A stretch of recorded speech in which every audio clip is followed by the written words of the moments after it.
Greg McDonough, welcome to Succession Stories. I'm so excited to be with you, have you on the other side of the mic today. Not too long ago, I joined you on your podcast, had such a great time together, great conversation, and welcome. So glad you're here today.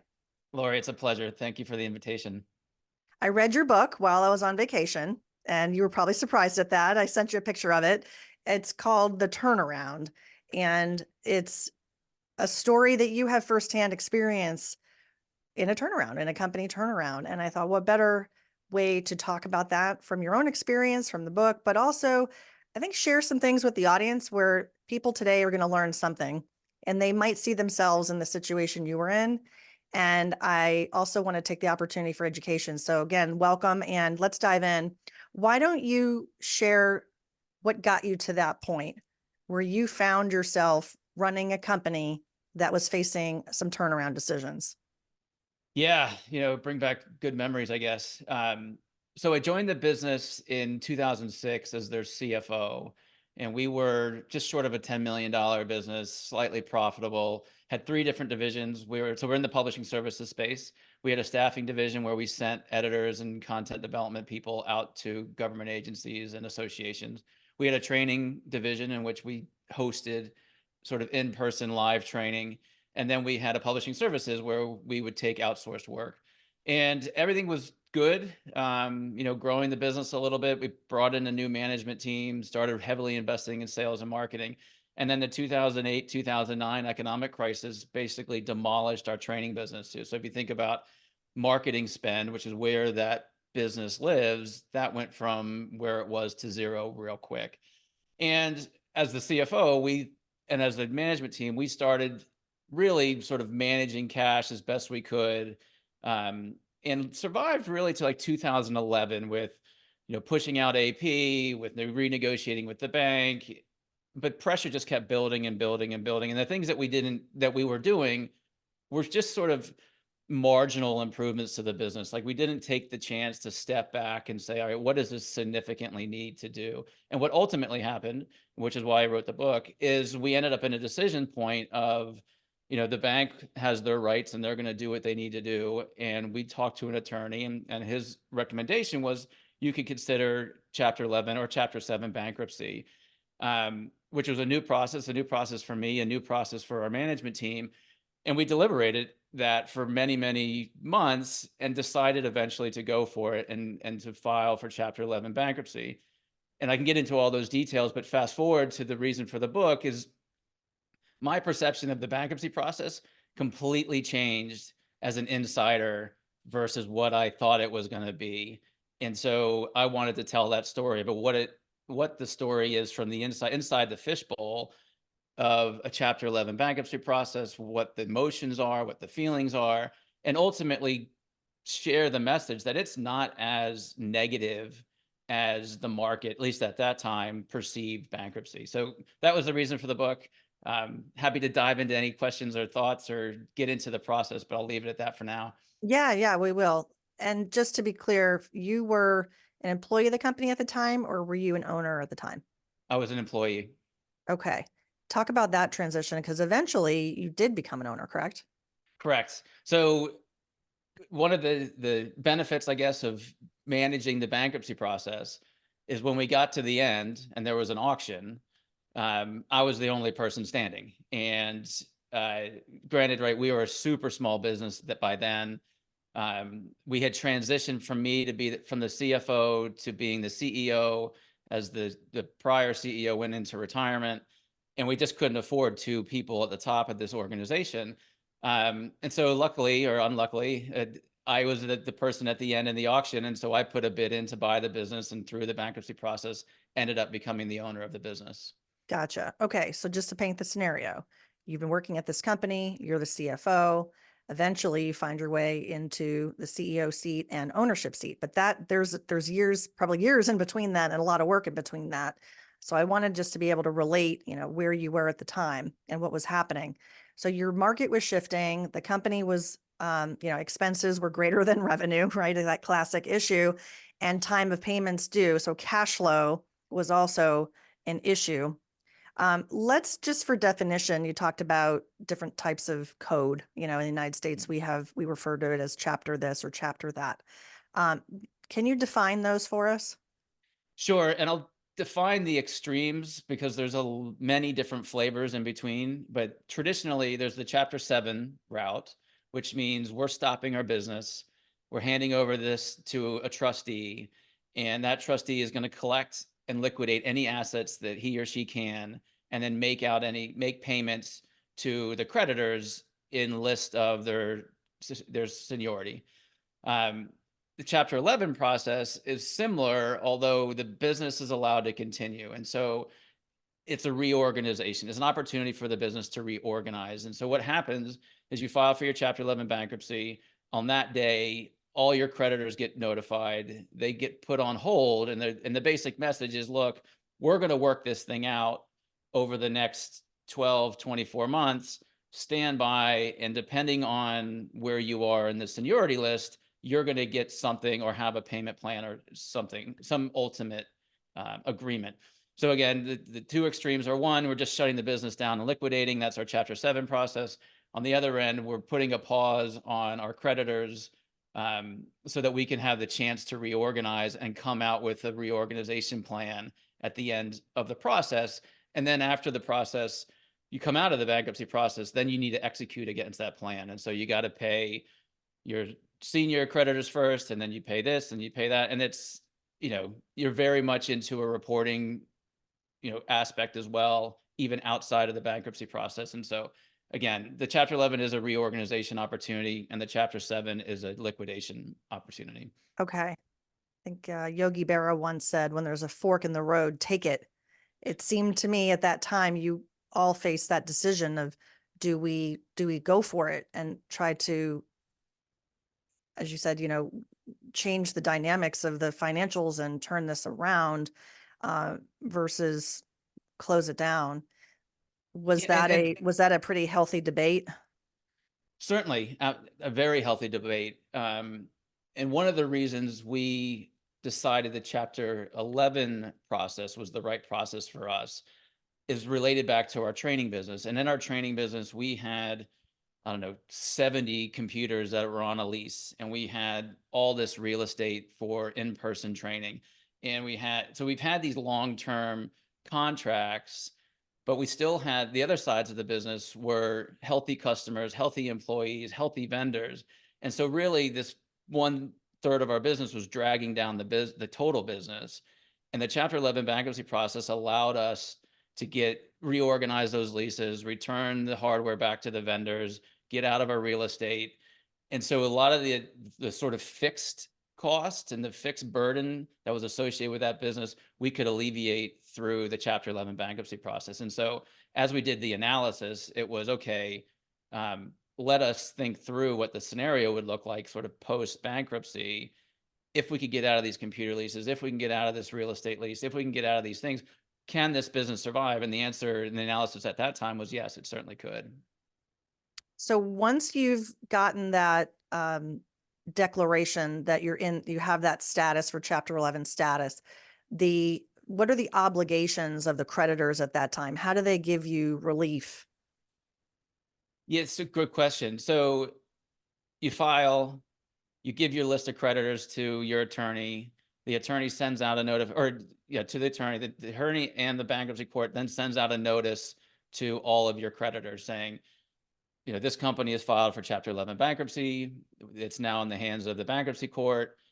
This is what the company has reported to us as your claim. Please verify that. And if it's not the same number, submit your claim. And so, we would get phone calls from vendors that might have not have been on our list. And as a business, we could then say, okay, Laurie, here's the mailing address that you could send your claim into. And we would collect those claims, or the bankruptcy court would collect those claims over, say, a 90-day period. And once that 90-day period was done, no more claims could be filed. And that's sort of when the starting position happens for really developing your reorganization plan.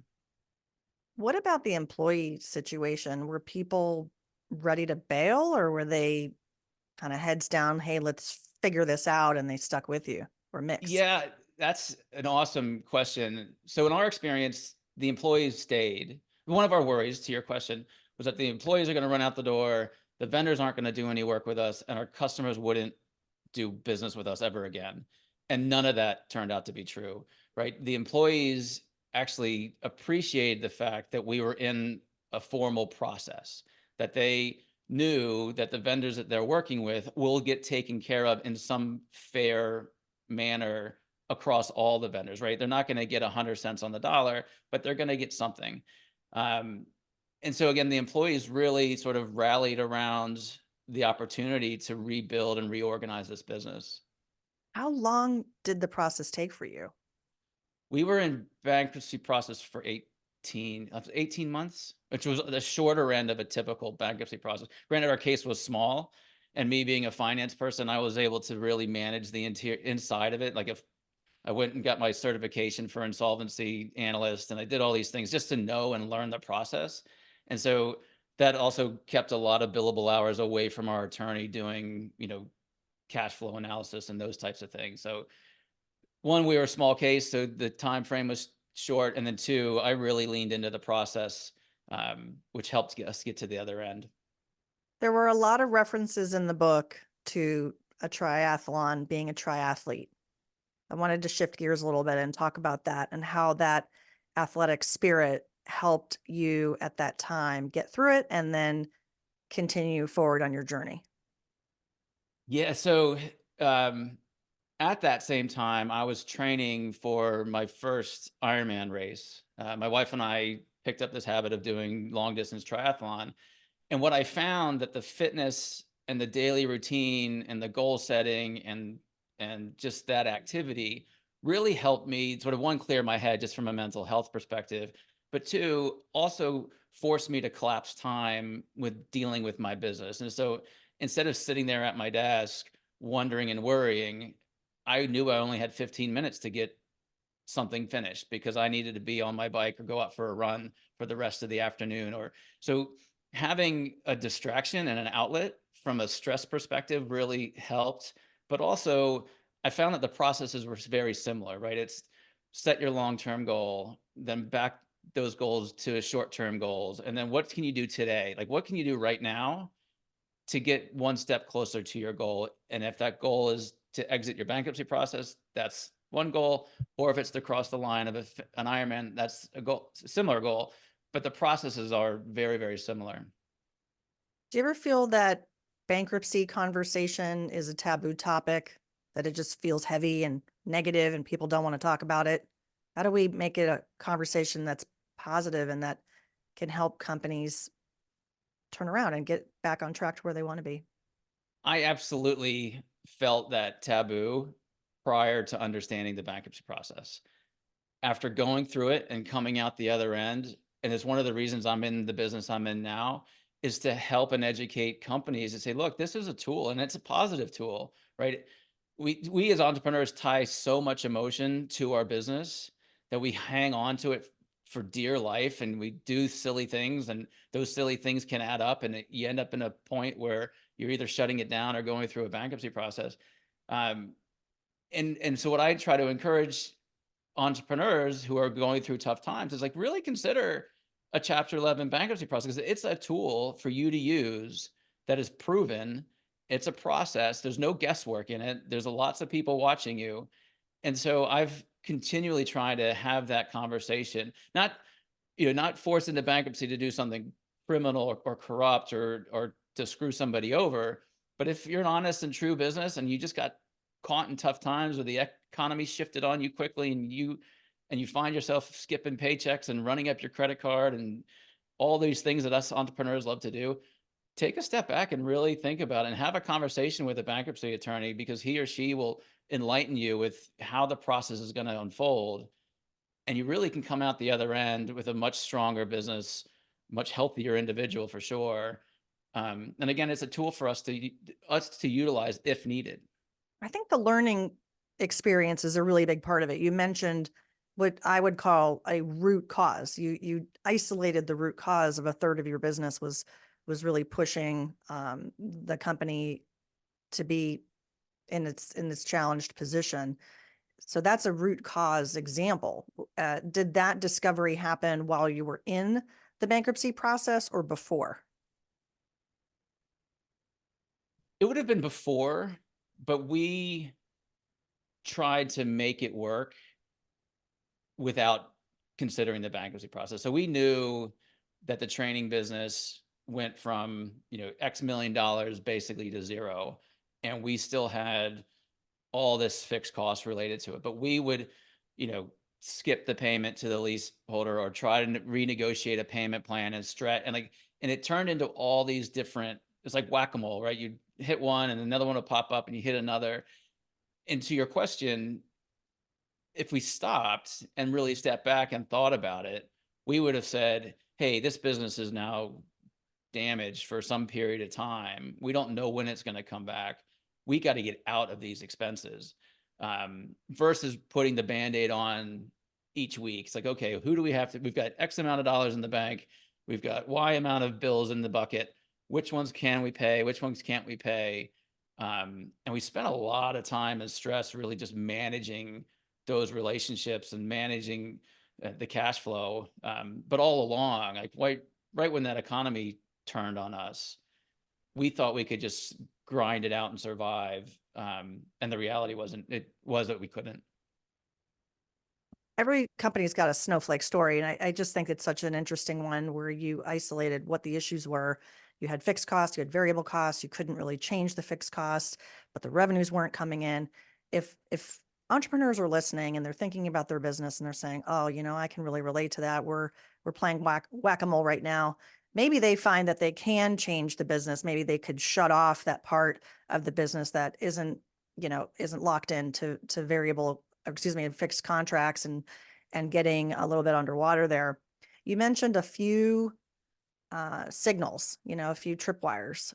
Maybe just reiterate that one more time. If someone's listening and they're starting to feel like, oh, this might be us, what are the common flags, red flags, if I could use that phrase, that an entrepreneur might be observing to say, yeah, you might be a candidate if, or your company So might be a candidate if, not you, but your company. yeah, I'd say a red flag for me now going through this would be if your revenues are less than your expenses, so you're losing money, but you're tying your future to hope that revenue is going to be there. So we spent a lot of time before we actually filed, putting out projections. Look, we're going to be healthy in 12 months. Look, we're going to revenue is going to double. Revenue is going to do this. And we tied our entire hope on revenue, not our entire hope, but most of our hope that, hey, we're going to grow out of this. And the reality is that was just us being optimistic. We had no real economic data or no customer saying, look, we need to double the size of our contract with you. And so we would sit around and do the analysis and say, oh, 6 months from now, it's going to be better. And then, of course, 6 months, it's not better, or it's a little bit better, but not fully. And so again, back to the Band-Aid, we were just putting Band-Aids. Like we would push a little bit on sales and marketing, would get a little bit more revenue. It would decrease our net loss a little bit. And we thought, hey, we could just chip our way out of this. And the reality was we should have just gone for a deeper cut, personnel, customers, you name it. We should have done a deeper cut earlier to stop our drip. So again, back to your question, that would be an indication, right? So if you set a 6 months goal, right, to improve revenue so that your profitability improves, and you get to that 6 months mark and you haven't really moved the needle, well, it's probably time to look at yourself in the mirror and say, all right, is this really going to improve? And let's stop tying our outcomes to hope. There's something that you want to leave with us today as an inspiration, favorite quote, or something that really motivates you and in the spirit of what we've talked about, what would that be? So my favorite quote, and this goes back to my childhood and my parents, is every day in every way, you get better, better, and better. And there have been so many times through my life and through the bankruptcy process in particular that I'd wake up on that Monday morning and sort of dreading the day in front of us and I'll tell myself, hey, every day you're getting better. So that's my mantra. I love it. It's clear that bankruptcy is not failure, and we want people to understand that. Let's call it down. What are 3 things that you want people to take away from our conversation? Well, one, if you're an entrepreneur, thank you for being an entrepreneur. It's a tough road, and there are super highs and super lows, and we're going to experience both. And we don't know when either one of them is coming. Um, 2, to your point, bankruptcy isn't failure. It's a tool. It's a tool for us to use, um, to utilize, to make our businesses better, to survive the economic swings. And then 3, again, follow your passion, follow your business. If one of the reasons, you know, follow your passions, right? And if your business fulfills your passion, then you have a much higher chance of survival. Yeah, absolutely. I love that. Going back to you being an athlete, a triathlete to be specific, I used to say this, it's a marathon, not a sprint. Now I have to say it's a triathlon, not a marathon. Because you are all about endurance. And how have you tied this all together? Your podcast has such an interesting title. And I was so appreciative to go on, and everybody should listen to your show. It's called The Chief Endurance Officer. How did you pick that name? Why is it meaningful to you? And how does it all tie together?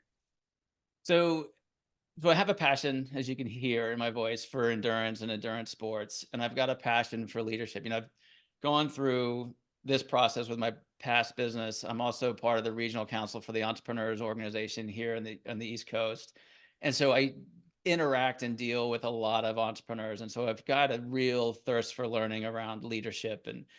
And I ran a previous podcast for the Entrepreneurs organization, and as that ended, I just had fallen in love with the medium. And so it was a daydream. It might have been a long run. It might have been a bike ride of trying to bring together this passion for endurance and a passion for leadership. And I could see myself one day standing on a TED stage talking about endurance leadership. And so as I was rebranding this podcast idea, me and the producers and some creative people came up with CEO, Chief Endurance Officer. And so we invite guests that excel in leadership. We invite guests who are Paralympians. We invite guests who have been Ironman champions, and business leaders in the name. And it's awesome. Like I just really, really love producing the show and getting the content that comes out of the conversations. And I was just thinking, I used to laugh at myself. I'd say I was built for comfort, not for speed. So I have run a marathon before, but I think that is my one and only. That's So I have a awesome. lot of respect for endurance athletes. It's an incredible thing to be able to do.